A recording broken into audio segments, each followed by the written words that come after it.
এই বিষয়ে খুব সুন্দর একটি কথা রয়েছে। এক ব্রাহ্মণ কাশীতে অধ্যয়ন করতে গেছেন, কাশীতে পড়তে গেছেন। কাশী থেকে বিদ্যা অধ্যয়ন করে ফিরে এসেছেন নিজের রাজ্যের মধ্যে, নিজের গ্রামে। চারদিকে খুব চর্চা হয়েছে বলে এই ব্রাহ্মণ কুমার কাশী থেকে বিদ্যা অধ্যয়ন করে এসেছেন, খুব ভালো বিদ্বান, খুব ভালো পণ্ডিত হয়ে এসেছেন। সেখানকার রাজাও যখন শুনলেন তখন তিনি সেই ব্রাহ্মণকে নিজের কাছে নিমন্ত্রণ করিয়ে ডেকেছেন। ব্রাহ্মণ কুমার আসলেন, রাজা তাকে খুব সুন্দর আসন দিয়ে বসিয়েছে। রাজা প্রণাম করলেন, বিপ্রদেব আপনি কাশী থেকে অধ্যয়ন করে এসেছেন, আপনার কাছে আমার কিছু জিজ্ঞাসা আছে। রাজা নিজের জিজ্ঞাসা করলেন, ব্রাহ্মণ তার সমাধান করলো। রাজা খুব আনন্দিত হয়েছে। বিপ্রদেব আমি চাই যে আপনি আমার এখানে আতিথ্য সৎকার গ্রহণ করুন, আপনি আমার রাজ্যের মধ্যে পুরোহিত হয়ে থাকুন, আপনি আমার দরবারে থাকুন, আপনার যত খরচ আছে সব সমস্ত আমি সবসময় দেব, খুব সুন্দর আপনার জন্য ঘর বাড়ি মহল বানিয়ে দেব। সেই ব্রাহ্মণ বলল, আমি বিদ্যা অধ্যয়ন করে এসেছি রাজসেবক হওয়ার জন্য নয়, রাজ কর্মচারী রাজভৃত্য হয়ে থাকার জন্য নয়। আমি কার অধীনে থাকতে চাই না মহারাজ, আমার অপরাধ ক্ষমা করবেন, আমি মুক্ত স্বতন্ত্র থাকতে চাই। রাজা বললেন, ঠিক আছে বিপ্রদেব, আপনার যদি রাজ দরবারে থাকার ইচ্ছা নেই তাহলে আপনি আমার রাজ্যেই থাকুন, নিজে স্বতন্ত্র হয়ে থাকুন। আমি আপনার জন্য একটা সুন্দর মন্দির বানিয়ে দিচ্ছি, আপনি তার মধ্যে থাকবেন, নিজের ভজন সাধন করবেন। ব্রাহ্মণ বললেন, ঠিক আছে আমি সেটা স্বীকার করলাম। খুব সুন্দর সেই ব্রাহ্মণের জন্য মন্দির তৈরি করে দিয়েছে রাজা। সেই ব্রাহ্মণ তার মধ্যেই নিবাস করে নিজের পাণ্ডিত্য কর্ম দ্বারা যা অর্জন হয়, ভিক্ষাবৃত্তি করে যা অর্জন হয় তা দিয়েই জীবন কাটাচ্ছে। সবসময় ঠাকুরের ভজন সাধন নিয়ে সেই ব্রাহ্মণ থাকে। দেখতে দেখতে সেই ব্রাহ্মণেরও বয়স হয়ে গেল, বৃদ্ধ প্রায় হয়ে গেছে, বয়স হয়ে যাচ্ছে। এদিকে রাজার পুত্র সেই রাজকুমার, সেও বড় হয়েছে। রাজা নিজের পুত্রের খুব সুন্দর ধুমধাম করে বিবাহ দিলেন। দূর দেশ থেকে মহারাজ রাজকন্যাকে বিবাহ করে নিয়ে আসা হয়েছে। রাজকুমার নিজের অর্ধাঙ্গিনীকে নিয়ে ঘরের মধ্যে আজকে বিশ্রাম করছে। আজকে তাদের শুভরাত্রি। সেই কন্যা এখন নতুন জায়গায় এসেছে, নতুন ঘর, নতুন বাড়ি, নতুন জায়গা, নতুন পরিবেশ। রাত্রিতে তার ঘুম হচ্ছে না। রাজকুমার তো ঘুমিয়ে রয়েছে, কিন্তু সেই রাজকুমারী, তার সেই অর্ধাঙ্গিনী, তার সেই বধূ, তার আর ঘুম হচ্ছে না। মহলের মধ্যেই ঘোরাঘুরি করতে লেগেছে। হঠাৎ করে রাত্রির অন্ধকারে ঘুরতে ঘুরতে দেখছে যে বিছানার নিচে কোনো বস্তু চমকাচ্ছে, খুব সুন্দর চমক দিচ্ছে। সে ভাবলো দেখি কি, বলে যখনই বিছানার নিচের থেকে সেটাকে বের করেছে, দেখলো বিশাল বড় একটা তলোয়ার। সেই তলোয়ারের মধ্যে হীরা মণি মুক্তা তার সেই মুঠার মধ্যে জড়িত রয়েছে। রাজারা নিজের তলোয়ারের মধ্যে সোনা হীরা মণি মুক্তাও পর্যন্ত লাগিয়ে রাখতেন। তলোয়ারটা যখনই বের করেছে, তলোয়ারটা এত ভারী ছিল, তার এত চমক দেখেই সঙ্গে সঙ্গে সেই পুত্রবধূ, সেই রাজকুমারী ঘাবড়িয়ে গেছে। হাত থেকে তলোয়ারটা পড়ে গেল। আর পড়লো কোথায়? রাজকুমারের গলার উপরে।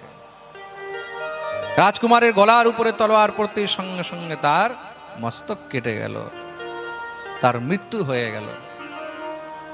রাজকুমারী তো এবার কাঁদবে না চিল্লাবে না চেঁচাবে, কি করবে বুঝতে পারছে না, মনে ভয় হয়ে গেছে। কেন? রাজা যখন খবর পাবে, রাজপ্রহরীরা খবর পাবে, তখন তো আমাকে মৃত্যুদণ্ড দেওয়া হবে। তারা সবাই মনে করবে আমি বোধহয় রাজকুমারকে হত্যা করেছি। তার মনের কষ্ট কে বুঝবে যে আজকে বিবাহের প্রথম রাত্রি, আজকেই তার হাতে তার স্বামীর হত্যা হয়ে গেল, মৃত্যু হয়ে গেল।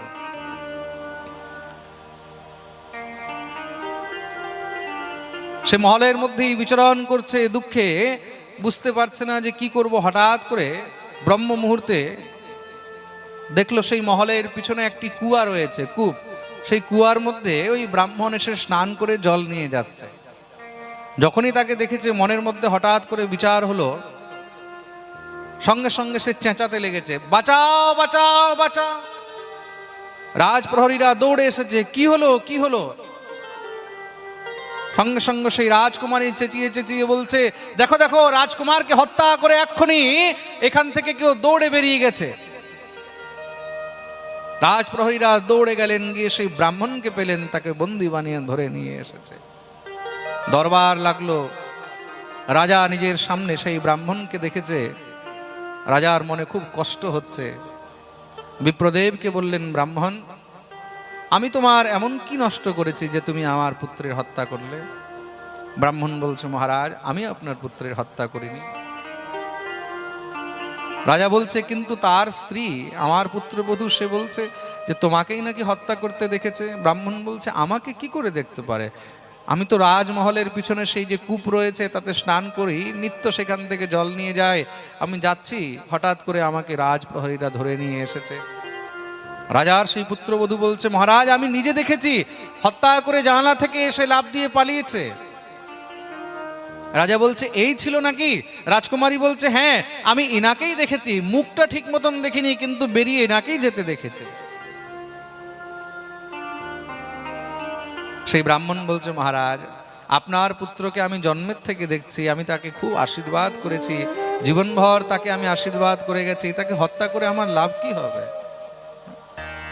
এই রাজ্যের মধ্যে আপনার কাছে কখনো আমি কোনো বস্তু চাইনি, আমার কোনো অভিলাষা নেই, আমি আপনার সন্তানের হত্যা করব কেন? রাজাও বিচার করলো যে ব্রাহ্মণ তো আজ পর্যন্ত কখনো কিছু খারাপ করেনি, চারদিকে তার সুনাম, খুব সুন্দর, জ্ঞানী, বিদ্বান, আর আমার সন্তানকে হত্যা করে সে পাবেই কি? কিন্তু যখন তার পুত্রবধূ বলছে, সে কাঁদছে, মহারাজ, আমাকে ন্যায় চাই, বিবাহের প্রথম দিনই আমি বিধবা হয়ে গেলাম, এর কারণে আপনি আমাকে ন্যায় দেন। রাজা তখন কিংকর্তব্য বিমূঢ় হয়ে আদেশ করলো, একটি কাজ করো, ব্রাহ্মণ, তার হত্যা করা যাবে না, কিন্তু তার হাত দুটি কেটে দাও। যে হাত দিয়ে সে রাজকুমারের হত্যা করেছে সেই হাত কেটে দেয়া হোক। ব্রাহ্মণের হাত কেটে দেয়া হলো। ব্রাহ্মণ সেই কাটা হাত নিয়ে অসুস্থ হয়ে পড়ে রয়েছেন। দেখতে দেখতে অনেক দিন পেরিয়েছে, সেই ঘাস শুকিয়েছে। ব্রাহ্মণের মনে খুব কষ্ট, সেই রাজ্য ত্যাগ করে দিয়ে ব্রাহ্মণ চলে গেলেন। মনে মনে এত দুঃখ যে আমি জীবনে এমন কোনো অপরাধ করিনি, এমন কোনো পাপ করিনি, জীবনে কোনোদিন কাউকে কোনো কষ্ট দিইনি, কিন্তু আমার সঙ্গে এমন হলো কেন? আমার সঙ্গে এমন অন্যায় হলো কেন? তিনি কোথাও খবর পেয়েছেন যে কাশীতে একজন অনেক বড় জ্যোতিষী রয়েছে, তিনি মানুষের ভূত ভবিষ্য বর্তমান সবকিছু বলতে পারেন, ত্রিকালদর্শী। তিনি মনে মনে বিচার করলেন, একবার তার কাছে গিয়ে জিজ্ঞাসা করি যে প্রভু, আমি এমন কি অপরাধ করেছি, জীবনে এমন কি আমি পাপ করেছি যার ফল আমাকে এইভাবে ভোগ করতে হলো? সেই ব্রাহ্মণ দুঃখী হয়ে কাশীতে সেই জ্যোতিষাচার্যের কাছে, সেই মহাজ্যোতিষীর কাছে গিয়ে উপস্থিত হয়েছে। তার ঘরের মধ্যে গিয়ে যখনই সে আওয়াজ দিয়েছে, ভিতর থেকে সেই জ্যোতিষাচার্যের, সেই জ্যোতিষীর স্ত্রী বেরিয়ে এসেছে। সেই স্ত্রী বেরিয়ে এসে ব্রাহ্মণকে যখন দেখলো, সেই স্ত্রী তখন গর্জনা করে বলছে, কি ব্যাপার, কিসের জন্য এসেছো? সেই ব্রাহ্মণ বলছে, আমি জ্যোতিষী মহারাজের সঙ্গে দেখা করতে এসেছি, উনার সঙ্গে কি দেখা হবে? হ্যাঁ হ্যাঁ, অনেক লোক আসে দেখা করতে, যাও ওখানে বসে যাও, যখন আসবে তখন দেখা করে নেবে। আচ্ছা আচ্ছা, ঠিক আছে। ব্রাহ্মণ সেখানে এক গাছের নিচে বসে আছে, দেখলো সেই জ্যোতিষী মহারাজ এসেছেন। যখনই তিনি ঘরে ঢুকেছে, সঙ্গে সঙ্গে তার স্ত্রী বেরিয়েই সেই জ্যোতিষীকে গালাগালি শুরু করে, এসে গেছে, কোনো কাজ নেই, কর্ম নেই, খালি সবসময় ঘুরে বেড়ায়, ঘরের মধ্যে কি লাগবে কি না লাগবে কখনো একবার দেখেও না, কখনো ভালো করে আমার খেয়ালও রাখে না। আমার তো ভাগ্যই মন্দ, আমার কপাল মন্দ, আমার জীবন বেকার হয়ে গেল তোমার মতন মানুষকে বিবাহ করে। মানুষের সবসময় খালি ভূত ভবিষ্যৎ বলছে, আর আমার দিকে কোনো খেয়াল নেই, আমার কোনো যত্ন নেই, এই নেই সেই নেই। মহারাজ, সে তো আবোল তাবোল যা পারছে বকে যাচ্ছে। ব্রাহ্মণ চুপচাপ শুনছে, হাত পা ধুলো, হাত পা ধুয়ে আসনে বসেছে। তার সেই স্ত্রী খুব করে মহারাজ যা পেরেছে তা বলে টলে ভিতরে ঢুকে গেল। সেই জ্যোতিষী ব্রাহ্মণকে দূর থেকে দেখেছে, তাকে ডাকলো, আসো। ব্রাহ্মণ কাছে গেছে, প্রণাম করলেন। জ্যোতিষী বললেন, বলো, কি বলতে চাও? বলে, মহারাজ, আমি আপনার কাছে এসেছিলাম নিজের দুঃখ নিয়ে, যে আপনার কাছে কিছু জিজ্ঞাসা করব, কিন্তু এখন দেখতে পাচ্ছি আমার থেকে বেশি দুঃখিত আপনি, আমার থেকে বেশি দুঃখিত আপনি, আপনার কাছে আর কি জিজ্ঞাসা করব? ব্রাহ্মণ বললেন, কেন, এমন কি দেখলে? বলে, মহারাজ, আপনার মতন গুণী, আপনার মতন জ্ঞানী, চারদিকে আপনার এত নাম, চারদিকে আপনার এত সুনাম, চারদিকে আপনার এত চর্চা, আপনি এত বড় জ্যোতিষী, কিন্তু আপনার ভাগ্যে এমন স্ত্রী লেখা রয়েছে আপনার কপালে এমন বউ লেখা রয়েছে যে আপনাকে অপমান করছে, আপনাকে যা ইচ্ছা তা বলছে, সংসারে সবাই আপনার সুনাম করে, আপনাকে প্রণাম করে, চারদিকে আপনার নাম ছড়িয়ে রয়েছে, আমি আপনার নাম শুনে আপনার কাছে দৌড়ে আসলাম, আর এখানে এসে দেখছি আপনার স্ত্রী আপনার অবহেলা করছে, আপনাকে গালাগালি করছে, যা মুখে আসছে তাই বলছে, আর আপনি চুপচাপ সহ্য করে শুনছেন।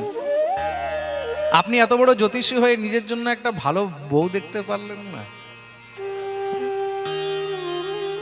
আপনি নিজের জন্য একটা ভালো অর্ধাঙ্গিনী দেখতে পারলেন না? সেই জ্যোতিষী হাসতে লেগেছে, বলছে বিপ্রদেব,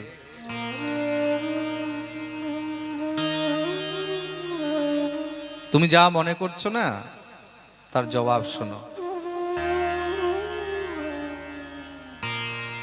যাকে তুমি আমার স্ত্রী দেখতে পাচ্ছ না, আসলে সে আমার স্ত্রী নয়। তাহলে বলে সেটা হলো আমার প্রারব্ধ, সেটা হলো আমার কর্মের ফল। প্রেম সে বলো রাধে রাধে। এটা আমার স্ত্রী নয়, তাহলে এটা হলো আমার প্রারব্ধ, আমার কর্মের ফল। পূর্বজন্মে আমি এক কাক ছিলাম, আর এই যে আমার স্ত্রী আছে না, একটা গাধা ছিল। তার মালিক তাকে দিয়ে কাজ করাতো, কাজ করতে করতে মহারাজ দিনভর সে ক্লান্ত হয়ে যেত। যখনই একটু সময় পেত, ফাঁকা পেলেই সঙ্গে সঙ্গে সে একটা গাছের নিচে এসে বসে বিশ্রাম করত। তার পিঠের মধ্যে খুব বোঝা দেওয়া হতো, তো তা সেই বোঝা বইতে বইতে তার পিঠে একটু ঘা হয়ে গেছিল। আমি কাক ছিলাম, সেই গাছের উপরেই বসে থাকতাম। ওই ঘাটা দেখে আমার জিভ লপলপ করতে শুরু করে দিত। কাক তো, কাক কি হয়, ঘা দেখলে, কোথাও থুতু দেখলে, কপ দেখলে, কোথাও কিছু দেখলে সঙ্গে সঙ্গে দৌড়ে তার মধ্যে গিয়ে লাফ দেয়। তা আমি তার পিঠের মধ্যে বসে তার ঘায়ের মধ্যে ঠোঁট দিয়ে ঠক ঠক ঠক ঠক করতে থাকতাম। সে কষ্ট পেত, কষ্ট পেলে সঙ্গে সঙ্গে সে দৌড়ে এদিক ওদিক পালিয়ে যেত, কিছু বলতে পারতো না। গাধা তো, পশু তো, কিছু বলতে পারতো না। আমার খুব মজা লাগতো। সে যখন দৌড়াতো, আমি আবার গিয়ে তার পিঠের উপরে উঠে বসে যেতাম, আবার তার ঘায়ের মধ্যে ঠোঁট দিয়ে খুব করে ঠোকর মারতাম। দেখতে দেখতে তার ঘা আরো বেড়ে গেছে। এবার তো আমার খুব মজা লাগতে লেগে গেল। তাকে যেখানেই দেখি সেখানে আমি তার পিঠের উপরে গিয়ে বসে সেখানে তার ঘায়ের মধ্যে আবার সেই ঠোকর মারা শুরু করে দিই। ঠোকর মারতে মারতে একদিন তার হাড়ের মধ্যে আমার ঠোঁট ঢুকে গেছে। ওই যে হাড়ের মধ্যে ঠোঁট ঢুকেছে, আমি আর ঠোঁট বের করতে পারছি না, কষ্টে আমিও এবার তড়পাচ্ছি, সেও কষ্টে তড়পাচ্ছে। কার হাড়ের মধ্যে যদি কোনো জিনিস ঢুকে যায় তখন সে কেমন কষ্ট পাবে, সেও লাফাচ্ছে, কিন্তু আমিও আর বেরোতে পারছি না, সেও আমাকে বের করতে পারছে না। সঙ্গে সঙ্গে সে কি করলো, পাশের নদীর মধ্যে ঝাঁপ দিয়ে দিয়েছে। কাক তো, কাক জল দেখলে উড়ে যাবে, কিন্তু এখন আমি উড়বো কি করে? আমার তো ঠোঁট তার মধ্যে ঢুকে গেছে, আর আমি বের করতে পারছি না। সেই গাধা তো নির্বুদ্ধি, জলের মধ্যে আরো গভীরে চলে গেছে। যখন চলে গেছে সেই স্রোতের মধ্যে সেও বয়ে গেছে, আর আমিও তার সঙ্গে বয়ে গেলাম। দুইজনের মৃত্যু হয়ে গেল। পরজন্মে সে স্ত্রী হয়ে জন্মগ্রহণ করেছে, আর আমি ব্রাহ্মণ হয়ে জন্মগ্রহণ করলাম, আমি জ্যোতিষী হলাম। কিন্তু আমার প্রারব্ধে তার সঙ্গে যে আমার সঙ্গ লেখা ছিল, ওই যে প্রারব্ধের ফল লেখা ছিল, তার জন্য তার সঙ্গে আমার বিবাহ হলো। ওই যে ঠোঁট ঢুকেছিল পূর্বজন্মে, আজ পর্যন্ত আর সেই ঠোঁট বের করতে পারলাম না। এই জন্মে সেই আমার স্ত্রী হলো, আর আমি তার স্বামী হলাম। ওই যে পূর্বজন্মে আমি সবসময় তাকে ঠোকর মারতে থাকতাম, তাকে যে আমি নিজের জিহ্বা দিয়ে, নিজের ঠোঁট দিয়ে কষ্ট দিতে থাকতাম, তার জন্য এই জন্মে সে আমাকে সবসময় নিজের বাণী দিয়ে, নিজের মুখ দিয়ে কষ্ট দিতে থাকে, আর আমাকে চুপচাপ সব সহ্য করতে হয়, শুনতে হয়। সে যা বলছে আমাকে সব শুনতে হচ্ছে। বলে আপনি গুণগণ মেলাল না? বলে আমি সব মিলিয়েছি, তার সঙ্গে আমার গুণগণ সবকিছু মিলেছে। জ্যোতিষের সিদ্ধান্তের অনুসারে আমি দেখলাম যে সে আমার উপযুক্ত পাত্রী। ওই যে তার সঙ্গে আমার প্রারব্ধ লেখা আছে, গুণগণ সবকিছু মিলেছে, তার সঙ্গেই বিবাহ হয়েছে। কিন্তু ওই যে আমি যে এই কর্ম করেছি তার ফল আমাকে ভোগ করতে হবে, তার জন্য আজও সেই কর্মের ফল ভোগ করেই যাচ্ছি। তুমি যতই কুণ্ডলী মিলিয়ে নাও, তুমি যতই গুণগণ মিলিয়ে নাও, তোমার ভাগ্যে, তোমার প্রারব্ধে যা লেখা আছে তোমাকে সেটা ভোগ করতেই হবে। প্রেম সে বলো রাধে রাধে।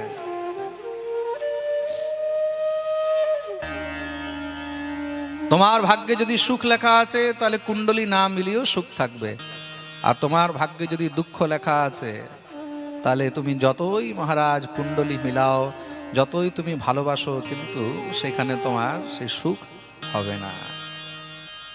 প্রারব্ধে যা লেখা আছে তোমাকে সেটা ভোগ করতেই হবে। অবশ্যমেব ভোক্তব্যম কৃতম কর্ম শুভাশুভম। তাহলে মহারাজ আমি এমন কি কর্ম করেছি যে আমার হাত কাটা গেল?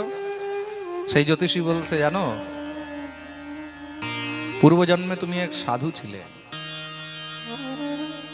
তুমি প্রতিজ্ঞা করেছিলে যে আমি কখনো মিথ্যা কথা বলবো না।